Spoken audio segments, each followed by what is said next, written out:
نحمدہ ونصلی علی رسولہ الکریم اما بعد بسم اللہ الرحمن الرحیم اللہم صلی وسلم علی نبینا محمد۔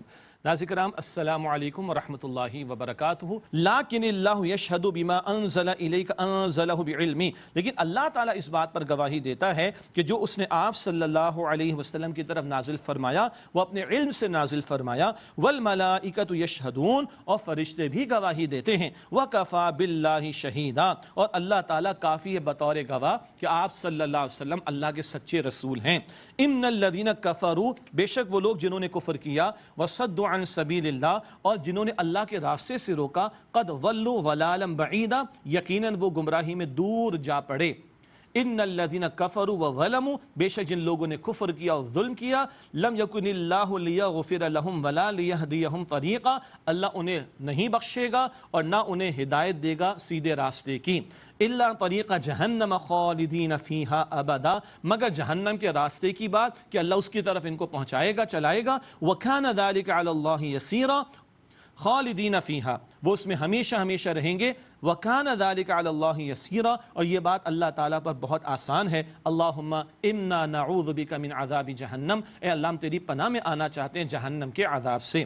اب بڑا پیارا انداز آ رہا ہے اور اہل کتاب کو بھی متوجہ کیا جا رہا ہے اور دعوت حق قبول کرنے کی دعوت دی جا رہی ہے۔ یا ایھا الناس، اے انسانوں، قد جاءکم الرسول بالحق من ربکم، یقیناً تمہارے رب کی طرف سے تمہارے پاس حق کے ساتھ رسول آ گئے۔ فآمنوا خیرا لکم، پس ایمان لے آؤ اسی میں تمہاری خیر ہے۔ وَإِن تَكْفُرُوا فَإِنَّ لِلَّهِ مَا فِي السَّمَاوَاتِ وَالْأَرْضِ، اور اگر تم انکار کرو گے تو بے شک جو کچھ آسمان اور زمین میں ہے وہ سب اللہ کے لیے ہے۔ وَكَانَ اللَّهُ عَلِيمًا حَكِيمًا، اور اللہ تعالیٰ خوب علم رکھنے والا، حکمت والا ہے۔ اب غلو سے منع کیا جا رہا ہے، خاص اصطلاح ہے جس کا ذکر اس مقام پر آ رہا ہے۔ یا اہل الکتاب، اے اہل کتاب، لا تغلو فی دینکم، اپنے دین میں غلو نہ کرو۔ غلو کا مطلب ہوتا ہے حد سے تجاوز کرنا، جو شے جہاں ہے اس سے آگے اس کو بڑھا دیا جائے۔ یہ اہل کتاب نے حرکتیں کی، فرمایا کہ یا اہل کتابی لا تغلو فی دینکم، اے اہل کتاب اپنے دین میں غلو نہ کرو۔ ولا تقولوا علی اللہ الا الحق، اور اللہ تعالیٰ کے بارے میں حق کے سوا کچھ نہ کہو۔ مثلا نصارہ کا معاملہ، عیسائیوں کا، عیسیٰ علیہ السلام کی محبت میں اتنے آگے گئے یا ان کے بارے میں اس قدر غلو کا معاملہ کیا، حد سے تجاوز کیا کہ معاذ اللہ ان کو خدا یا خدا کا بیٹا یا تین خداؤں میں سے خدا قرار دے دیا، استغفر اللہ۔ یہ عقیدے میں ان کا غلو کا معاملہ تھا۔ عمل میں انہوں نے رہبانیت کی روش اختیار کی، دنیا کو چھوڑ کر جنگل بیابانوں میں نکل جاؤ، خود ساختہ ان کا نیکی کا تصور تھا۔ سورۃ الحدید کے آیت نمبر 27 میں اس کا ذکر آئے گا۔ تو یہ جو عقیدے میں غلو، یہ جو عمل میں غلو خود ساختہ طور پر لوگوں نے اختیار کیا، اس سے منع کیا گیا۔ ہمیں بھی نبی صلی اللہ علیہ وسلم نے فرمایا ہے، صحیح مسلم شریف کی روایت ہے کہ لوگوں غلو کا معاملہ نہ کرو کہ جس کی وجہ سے پچھلی قوموں کو ہلاک و برباد کیا گیا۔ اب یہ نصارہ کا، عیسائیوں کا تذکرہ ہو رہا ہے، خاص طور پر ان کے تعلق سے بتایا جا رہا ہے۔ انما المسیح عیسی ابن مریم رسول اللہ وکلمتہ، بے شک مسیح عیسیٰ ابن مریم اللہ کے رسول ہیں اور اس کا کلمہ ہیں۔ القاہ الی مریم، جس کلمے کو اللہ نے مریم سلام علیہا کی طرف ڈالا، بروح من، اور وہ یعنی عیسیٰ علیہ السلام اللہ کی طرف سے روح ہیں۔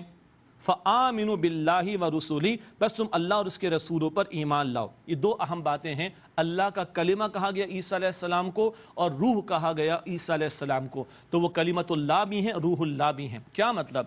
اللہ تعالیٰ کے کلمہ کن سے سب کچھ ہی ہوتا ہے۔ ایک معجزانہ ولادت ہوئی ہے عیسیٰ علیہ السلام کی بیوی مریم کے ہاں بغیر والد، تو اللہ کے خاص کلمے سے وہ کلمت اللہ ہیں۔ اسی طرح روح اللہ، اللہ تعالیٰ نے ہر ایک میں روح پھونکی ہے، آدم علیہ السلام میں بھی، بقیہ لوگوں میں بھی ایک خاص روح کے پھونکے جانے کا معاملہ ہے، تو ان کو روح اللہ کہا گیا۔ اور اس تعلق سے وہ گاڈ انکارنیشن کا جو غلط عقیدہ اہل باطل نے اختیار کیا، اس کی بھی نفی کی جا رہی ہے۔ جب کہتے ہیں ہم بیت اللہ، تو بیت اللہ کا مطلب کیا ہے؟ اللہ کا گھر سب کو ہی پتہ ہے بھائی، اللہ اس گھر میں، معاذ اللہ یہ تھوڑی مطلب ہے، نہیں، اس گھر کی نسبت اللہ کی طرف۔ تو روح اللہ اگر عیسیٰ علیہ السلام کو کہہ رہے تو اس روح کی نسبت اللہ کی طرف، یہ روح بھی اللہ ہی نے ڈالی، ان میں خاص معاملہ کلمت اللہ اور روح اللہ کی بات۔ فآمنوا باللہ ورسولہ، بس تم ایمان لاؤ اللہ پر اور اس کے رسولوں پر، ولا تقولوا ثلاثہ، اور مت کہو کہ تین ہیں۔ یہ ٹرینٹی کا عقیدہ، تثلیث کا عقیدہ، God the Father, God the Son, God the Holy Ghost, معاذ اللہ، خدا، جبرائیل اور عیسیٰ، تینوں مل کر ایک خدا اور ہر ایک اپنی جگہ خدا، نہ، ولا تقولوا ثلاثہ، مت کہو کہ تین خدا ہیں، انتہوا خیر لکم، باز آ جاؤ، یہی تمہارے حق میں بہتر ہے، انما اللہ الہ واحد، بے شک اللہ سبحانہ وتعالی وہ تو واحد ہے، سبحانہ ان یکون لہ ولد، وہ اللہ اس بات سے پاک ہے کہ اس کی کوئی اولاد ہو۔ اولاد کی ضرورت بندوں کو ہے، مخلوق کو ہے، کہ بڑھاپا آ جائے گا تو اولاد کام آئے گی، جی بیمار ہوگے تو اولاد کام آئے گی، نہیں، بندوں کو ضرورت ہے۔ اللہ تو ساری کائنات کا خالق اور مالک ہے، اس اللہ کو کسی اولاد کی ضرورت نہیں ہے۔ سبحانہ ان یکون لہ ولد، وہ اس بات سے پاک ہے کہ اس کی کوئی اولاد ہو۔ لہ ما فی السماوات و ما فی الارض، اللہ ہی کے لیے جو کچھ آسمانوں میں ہے اور جو زمین میں ہے، وکفی باللہ وکیلا، اور اللہ تعالیٰ کافی ہے بطور کارساز۔ پھر عیسیٰ علیہ السلام کے تعلق سے کلام آ رہا ہے کہ وہ اللہ کے بندے ہیں۔ لن یستنکف المسیح ان یکون عبدا للہ ولا الملائکۃ المقربون، مسیح علیہ السلام کو ہرگز اس بات میں کوئی عار نہیں ہے کہ وہ اللہ کے بندے ہوں، اور نہ ہی مقرب فرشتوں کو کوئی عار ہے۔ وَمَن يَسْتَنْكِفْ عَنْ عِبَادَتِهِ وَيَسْتَكْبِرْ، اور جو کوئی اللہ تعالیٰ کی بندگی سے عار کرے اور تکبر کرے، فَسَيَحْشُرُهُمْ إِلَيْهِ جَمِيعًا، تو ان قریب اللہ ان سب کو اپنے پاس جمع کرے گا۔ فَأَمَّا الَّذِينَ آمَنُوا وَعَمِلُوا الصَّالِحَاتِ، پس جو لوگ ایمان لائے اور جنہوں نے نیک اعمال کیے، فَيُوَفِّيهِمْ أُجُورَهُمْ وَيَزِيدُهُمْ مِنْ فَضْلِهِ، تو اللہ ان کے اجر انہیں پورے پورے عطا کرے گا اور انہیں اپنے فضل سے مزید عطا فرمائے گا۔ اس کے برعکس وَأَمَّا الَّذِينَ اسْتَنْكَفُوا وَاسْتَكْبَرُوا، اور جن لوگوں نے بندگی کو عار سمجھا اور تکبر کیا، فَيُعَذِّبُهُمْ عَذَابًا أَلِيمًا، تو اللہ انہیں دردناک عذاب دے گا۔ وَلَا يَجِدُونَ لَهُم مِّن دُونِ اللَّهِ وَلِيًّا وَلَا نَصِيرًا، اور وہ اپنے لیے اللہ کے سوا نہ کوئی دوست پائیں گے اور نہ کوئی مددگار پائیں گے۔ پھر دعوت دی جا رہی توحید قبول کرنے کی۔ یا ایھا الناس، اے انسانوں، قد جاءکم برہان من ربکم، یقیناً تمہارے پاس تمہارے رب کی طرف سے روشن دلیل آ چکی۔ وانزلنا الیکم نورا مبینا، اور ہم نے تمہاری طرف واضح روشنی نازل کی ہے۔ حق آ گیا ہے قرآن کی صورت میں، صاحب قرآن لے آئے صلی اللہ علیہ وسلم۔ فَأَمَّا الَّذِينَ آمَنُوا بِاللَّهِ وَاعْتَصَمُوا بِهِ، پس جو لوگ ایمان لائے اور انہوں نے اللہ سبحانہ وتعالیٰ کو مضبوطی سے تھام لیا۔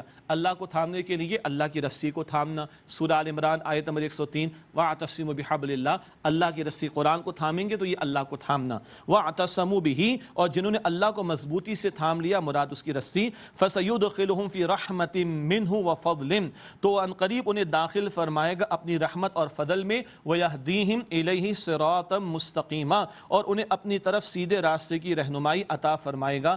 اللہ ہم سب کو صراط مستقیم کی ہدایت عطا فرمائے۔